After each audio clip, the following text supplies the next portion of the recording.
बाळा, आज महाशिवरात्री आहे आणि या पवित्र महाशिवरात्रीच्या दिवशी मी तुला थेट सांगतो, तुझ्या आयुष्यात जे अडकलं आहे, जे काम पूर्ण होत नाहीये, जिथे वारंवार अपयश येतंय, त्या सगळ्यावर आज परिवर्तनाची सुरुवात होऊ शकते.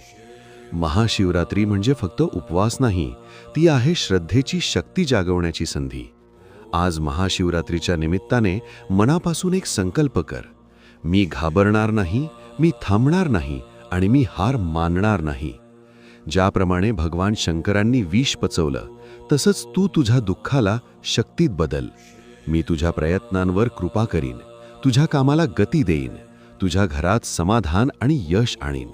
फक्त श्रद्धा ढळू देऊ नकोस, भिवू नकोस, मी तुझ्या पाठीशी आहे.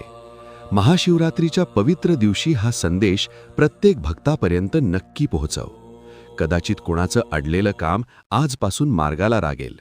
आणि रोज असेच श्री स्वामी समर्थांचे आशीर्वादमय संदेश मिळवण्यासाठी चॅनलला आत्ताच सबस्क्राईब कर. तुझं स्वप्न लवकरच पूर्ण होणार हे निश्चित आहे. श्री स्वामी समर्थ. हर हर महादेव.